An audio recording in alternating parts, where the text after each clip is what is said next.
अगर मैं आपको कहूँ कि इंसान के मरने के बाद भी उसके आसपास होने वाली हर चीज़ को सुन और समझ सकता है तो आप क्या कहेंगे? साथ ही मरने के बाद आखिर इंसान की बॉडी में क्या क्या रिएक्शंस होते हैं जिसकी वजह से उसकी बॉडी एक गुब्बारे की तरह फूल भी जाती है और कई बार तो उसकी बॉडी का साइज़ डबल हो जाता है। और यही नहीं, क्या आप जानना चाहते हैं कि मरने के बाद में एक इंसान का शरीर हड्डी के ढांचे में कैसे तब्दील होता है और इस तब्दील होने में कितना वक्त लगता है? हेलो फ्रेंड्स, मेरा नाम है जुनैद और मैं आपको बताऊंगा कि इंसान के मरने के बाद में क्या क्या होता है। दोस्तों, मैं आपको बता दूं कि इंसान के केस में मरना एक अचानक होने वाली घटना है ही नहीं जैसा हम सोचते हैं। इंसान के मरने के बाद सबसे पहले उसका दिल धड़कना बंद हो जाता है और उसके बाद धीरे धीरे उसके सारी बॉडी पार्ट्स काम करना बंद कर देते हैं। और national library of medicine of health से पता चला है कि इंसान का दिमाग सबसे आखिर में काम करना बंद करता है, जो उसके मरने के 10 मिनट बाद भी वैसे ही काम करता है जैसे कि वो नॉर्मली काम करता है। और उसके रेगुलर काम करने की वजह से इंसान अगले 10 मिनट तक भी वो सब कुछ सुन और समझ सकता है जो उसके आसपास हो रहा है। Can you believe it? मरने करीब 1 घंटे के अंदर ही सारे बॉडी पार्ट्स रिलैक्स हो जाते हैं, जिसको हम प्राइमरी फ्लैसिडिटी कहते हैं। जनरली इस स्टेज में इंसान का मुंह खुल जाता है। अगर मरने से पहले उसकी आंखें बंद नहीं होती है तो उसकी आंखें भी खुली ही रह जाती है और उसकी पूरी बॉडी फ्लेक्सिबल हो जाती है। और जब दिल ना धड़कने की वजह से बॉडी में खून का रोलेशन बंद हो जाता है तो बॉडी का नॉर्मल टेम्परेचर जो कि 37 डिग्री है वो धीरे धीरे कम होने लग जाता है। पहले ही घंटे में वो 2 डिग्री तक कम हो जाता है, फिर धीरे धीरे हर घंटे वो 1 से 1.5 डिग्री तक कम होता है। अब मरने के 2 से 6 घंटे के अंदर ही जैसा कि बॉडी में ब्लड सर्कुलेशन नहीं हो रहा है तो ग्रेविटी बॉडी पार्ट्स को धीरे धीरे ज़मीन की तरफ खींचना चालू कर देती है, जिसको हम लिवर मोर्टिस कहते हैं।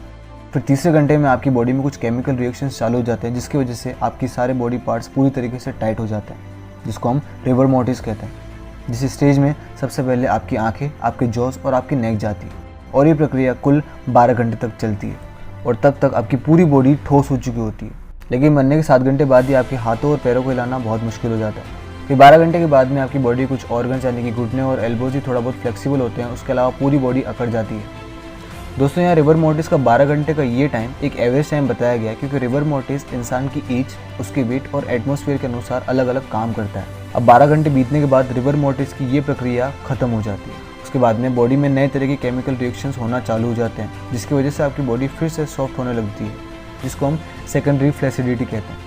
अब हमें यूनाइटेड स्टेट के आफ्टर मैथ सर्विस के रिसर्चर्स बताते हैं कि 3 से 5 दिन के बाद में बॉडी की कुछ एंजाइम्स बॉडी में बहुत सारे गैसेस रिलीज़ करते हैं, जिसकी वजह से आपकी बॉडी का सारा खून आपके कान, नाक और मुंह से निकल जाता है। उसके बाद में आपकी बॉडी धीरे धीरे फूलना शुरू कर देती है और उसकी वजह से आपकी बॉडी का साइज़ बढ़ जाता है और किसी किसी केस में तो बॉडी का साइज़ डबल भी हो जाता है। अब जैसा कि आपकी पूरी बॉडी में से खून निकल चुका है तो 8 से 10 दिन के अंदर ही आपकी पूरी बॉडी पीली या लाल से हरी हो जाती है।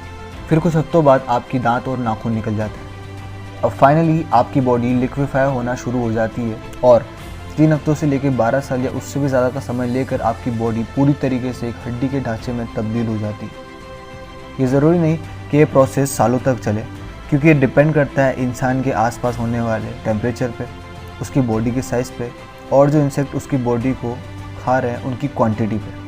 तो दोस्तों, ये था इंसान के मरने से लेकर हड्डी के ढांचे में तब्दील होने तक का पूरा प्रोसेस। ये जानकारी आपको कैसे लगी कमेंट बॉक्स में ज़रूर बताइएगा और मेक श्योर अगर आपने मेरे चैनल को अभी भी सब्सक्राइब नहीं करा है तो नीचे दिए गए रेड बटन को क्लिक करके अभी कर दीजिए और बन जाइए मेंबर इस फैमिली के, ताकि ऐसी अमेजिंग वीडियो आप सबसे पहले देखें। तो मिलते हैं नेक्स्ट वीडियो में।